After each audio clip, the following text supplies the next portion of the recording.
that the Lakers chase stars. They get stars.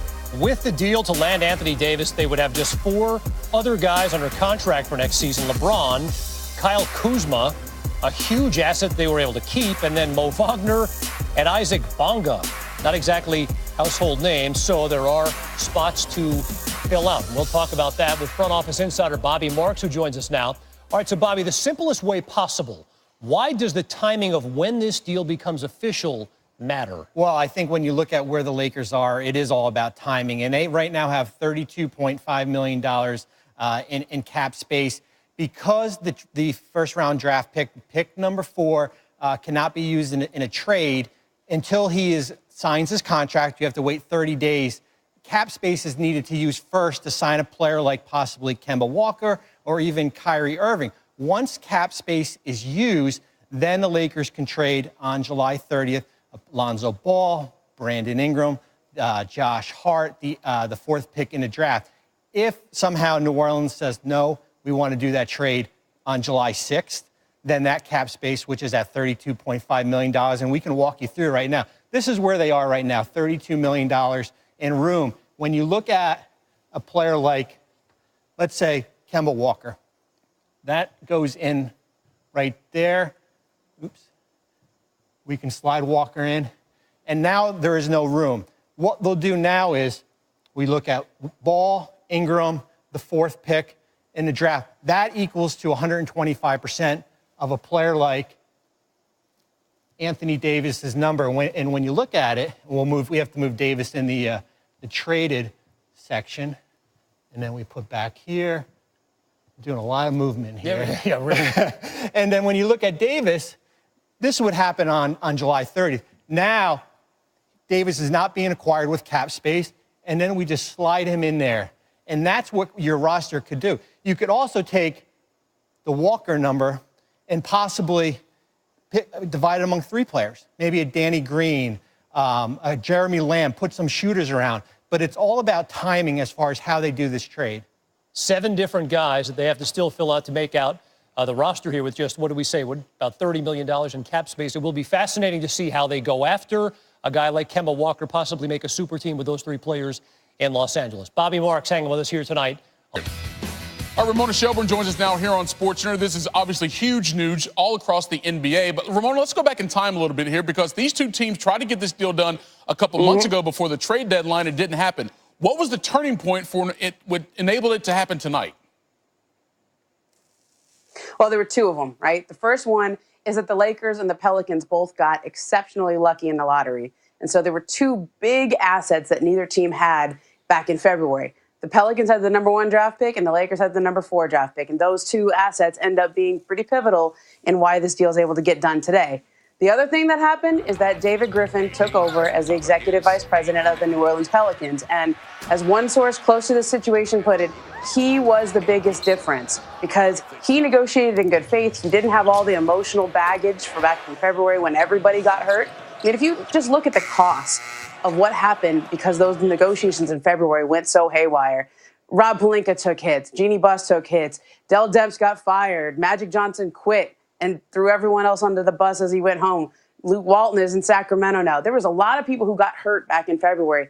David Griffin he came into this with a clean slate. He didn't have any of that emotional baggage. He could just make the best deal. And so once both teams acquired 2 very big assets in the lottery, he was able to make this deal. Well, clearly it's supposed to be a big free agency summer in the NBA. How does this deal impact the pursuit of those free agents? Man, I'm just still trying to get over what's happened in the NBA in the last week. 2 of the top free agents going onto the market, Klay Thompson and Kevin Durant, just suffered catastrophic injuries that will take them out for all of next year or at least most of next year.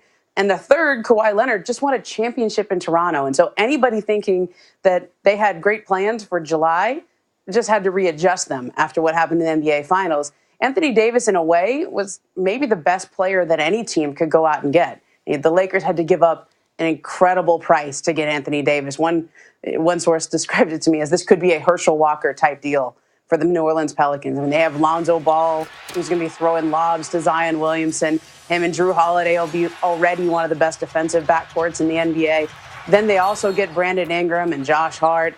and future first-round picks. And from what I understand, those future firsts are going to help the Pelicans essentially have control over the Lakers draft for the next 5 to 7 years, depending on how the pick swaps go and all the protections on them. This is a massive trade in the NBA that affects free agency, and in some ways is the unofficial beginning of free agency now. You mentioned all the drama the Lakers went through over the last couple of months. What does this trade do for their image going forward? Look, going for superstars is in the Lakers' DNA. This is just what they do. I mean, you could make an argument that they gave up too much and they're not going to be able to fill out this roster. But if you've lived in Los Angeles, as I know you have, Mike, I mean, this is what the Lakers do. They chase stars. And they needed another star to put alongside LeBron James for whatever time they have him. He's under contract for 3 more years. But he has an opt-out in that last year. He's 34 years old, will be 35 soon enough. I mean, if you get LeBron, you owe it to your franchise and to him, really, to give him another co-star that he can chase a championship with. And with Golden State dealing with some major injuries and free agent concerns, the West is wide open. And I think the Lakers just felt like they had to go for it. They may regret this, just like they did the Dwight Howard deal or the Steve Nash deal, but they had to go for it. They had to chase the star. Timing is everything, a franchise-changing move for both the Lakers and the Pelicans, and we still got a few weeks to decide how it really plays out. Ramona Shelburne here on SportsCenter. Thanks. We have another one of their own. Here we go. The Lakers get their megastar to pair with LeBron. They also get to keep Kyle Kuzma. In return, the Pelicans get Lonzo Ball, Brandon Ingram, Josh Hart, and 3 first-round picks, including the 4th overall pick in Thursday's draft. That now gives them the top pick and the 4th pick. But the big headline, Anthony Davis is a Los Angeles Laker. Woj broke the story for us. He joins us now. Woj, how did this deal get done? Well, ultimately, both teams needed each other on this one. Anthony Davis had made it clear that he really only wanted to re-sign with the Lakers in free agency next year. And yet New Orleans got a massive haul back from L.A. for Anthony Davis. This was a trade the Lakers had to make. They are not a front runner for any big free agent. And getting Anthony Davis under contract for the next year and then essentially committed to signing long-term gives LeBron James, a star-powered teammate, and it gives the Lakers a chance to now be in the conversation among Western Conference contenders. They can continue to improve this roster in free agency and trades, and now New Orleans has a tremendous jump start on a rebuild, really a rebooting post-AD. You mentioned it. Davis is a free agent following next season, though he's now not eligible for the Supermax from L.A. How then do the Lakers handle his contract plans? Well, he could sign an extension this summer. It doesn't make any sense financially. He's eligible to make much more next year. This is what he wanted. This is what his agent, Rich Paul, wanted, was the chance to play with LeBron in L.A. And so he'll sign, that extension next summer if all goes according to plan in L.A. this year. And David Griffin in New Orleans has the makings of a very good Western Conference playoff team already. They're going to shop around that 4th overall pick that came in the trade from L.A. in next Thursday's draft, and they're going to try to turn that into another quality veteran starter that they can plug into, a completely reshaped lineup with the Pels. Yeah, they get 2 starters from the Lakers. They also own the number 1 overall pick, obviously, expected to go with Zion. We'll talk about them just in just a minute here again, Woj. What's next now for the Lakers?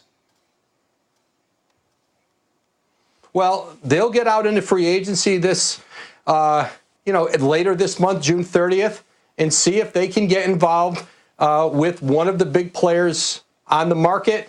Kemba Walker from Charlotte, they could certainly plug him in at point guard. If he doesn't re-sign with the Hornets, he's a player that will be available. Teams like Dallas, New York have had interest in him. And, there's a lot of teams in the marketplace looking for point guards this summer. But among KD, Klay Thompson, Kawhi Leonard, the Lakers have not been a significant consideration. Obviously, KD and Klay, it's changed. The landscape's changed for them with their injuries. Jimmy Butler's another player. If they are unable to come to terms on a new deal in Philadelphia, Jimmy Butler's a player that I think there would be some mutual interest on in LA, but getting AD in place is huge for them. They have their cornerstone player to carry on even post LeBron James. Woj, what are you hearing around the league from other teams, other executives about this trade? Well, first of all, that the Lakers had to do it. This was a player that they had to keep giving on with Dave Griffin in New Orleans to get a deal done. Rob Pelinka, Jeanie Buss, ultimately did that. 3 first-round picks is a significant price, and especially having one in the top 5 here this year.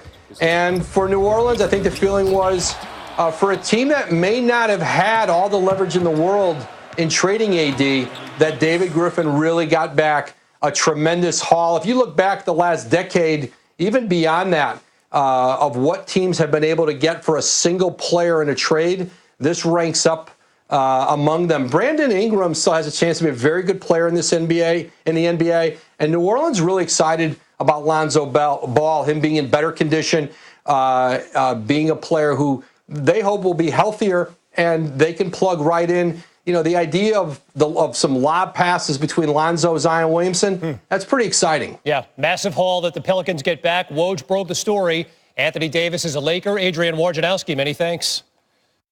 Well, Magic Johnson chimed in on Twitter with 4 different tweets on the trade. Initially, great job by owner Jeanie Buss bringing Anthony Davis to the Lakers. Then moments later, Laker Nation, you wanted the great Jeanie Buss to step up and bring a championship team back to L.A., and she's doing just that. Still moments later, and the Lakers have over $30 million of cap space to spend on free agents. No mention of Rob Pelinka until moments later. Finally, great trade, Rob Pelinka. Well, they've got a history.